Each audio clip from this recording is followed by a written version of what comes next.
এই বিষয়ে আমাদের অভ্যুত্থানের সময় আমরা দেখেছি যে অনেক ছাত্রলীগের নেতারা তারা তখন পদত্যাগ করেছে এবং পদত্যাগ করে তাদের বিবেকের তাড়নায়, তাদের সেই মানবিক তাড়নায় তারা কিন্তু সেই আওয়ামী লীগের কঠোরতার বিপক্ষে অবস্থান নিয়েছে। আমি যেটা মনে করি যে মানুষ ধর্ম পর্যন্ত পরিবর্তন করে, পরিবেশ পরিস্থিতি বাস্তবতার কারণে মানুষ তার রাজনৈতিক আদর্শ চেঞ্জ করতে পারে, এটাই স্বাভাবিক। তবে বিগত সময়ে যারা ছাত্রলীগ করেছে তারা যদি সেই সময়ে পদত্যাগ না করে থাকে বা যারা ফৌজদারি অপরাধে অভিযুক্ত ছিল তাদের যদি বিচার না হয়, তাহলে আমি মনে করি যে অবশ্যই এই বিষয়টা তো আমলে নিতে হবে।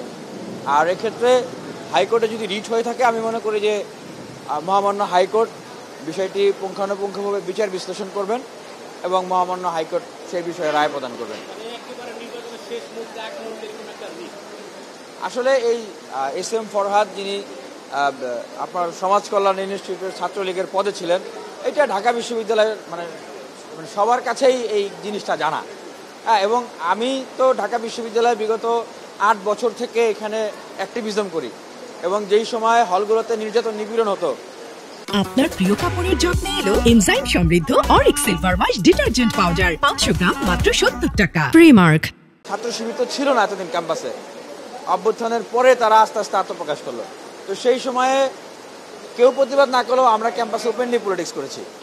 আর তখন কারা কারা আসলে ছাত্রলীগের ছাত্র শিবিরের এরকম পদে ছিল, যেমন আমরা দেখেছি সাদিক কায়েমকেও আসলে 18 সালে যে জাতীয় নির্বাচন, সেই জাতীয় নির্বাচনের সময় আমি একদিকে নিরাপদ সড়ক আন্দোলন করে এখানে টিএসসিতে মার খাই। সেই সময় নির্বাচনের পরে উনি সূর্য সেন হলে নৌকা নৌকা স্লোগান দিচ্ছেন।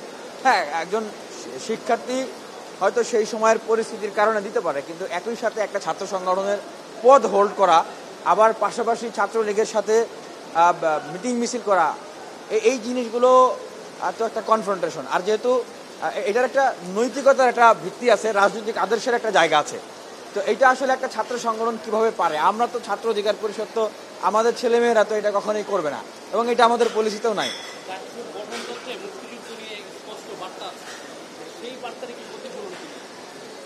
এটা তো হচ্ছে নিষিদ্ধ ছাত্র সংগঠন ছাত্রলীগ হিসেবে ওনার রিটটা, যেটা আপনি বললেন আর যেটা আপনাদের কাছ থেকে জানতে পারছি যে নিষিদ্ধ সংগঠন।